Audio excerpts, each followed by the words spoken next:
जय मां कामाख्या। कामाख्या पीठ पे आपका स्वागत है मित्रों।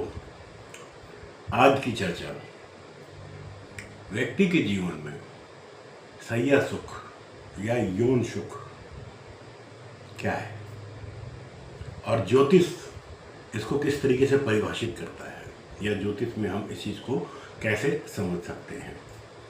कुंडली में सैया सुख या यौन सुख को समझने के लिए ज्योतिष के कुछ विशेष भाव और ग्रहों की स्थिति को देखा जाता है या समझना होता है। आमतौर पर 12वां भाव सैया सुख और यौन इच्छाओं को या यौन इच्छाओं से संबंधित माना जाता है, और 7वां भाव वैवाहिक जीवन के और जीवन साथी से जुड़ा हुआ होता है।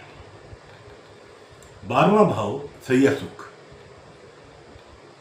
व्यक्ति के गुप्त इच्छाओं और गुप्त वासनाओं और यौन सुख से संबंधित है। 12वां भाव कुंडली का 12वां भाव व्यक्ति के गुप्त इच्छाओं और गुप्त वासनाओं और यौन सुख से संबंधित होता है। 12वां भाव इस भाव में मौजूद ग्रह या उनकी दृष्टि व्यक्ति के यौन जीवन पर गहरा प्रभाव डालता है। यदि 12वें भाव में राहु या अशुभ यदि 12वें भाव में राहु या अशुभ ग्रह हो तो व्यक्ति को यौन सुख में बाधा आ सकती है, या गुप्त इच्छाओं की भी मतलब पूर्ति नहीं हो सकती। इच्छाएं हो सकती हो, इच्छाओं को उत्पन्न करा सकता है।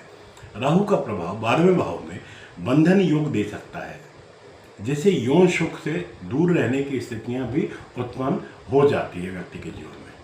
7वां भाव वैवाहिक जीवन को दर्शाता है। 7वां भाव व्यक्ति के वैवाहिक जीवन और जीवन साथी और दाम्पत्य सुख से संबंधित होता है। यह भाव या इस भाव में मौजूद ग्रह या उसकी दृष्टि व्यक्ति के वैवाहिक जीवन पर गहरा प्रभाव डालता है।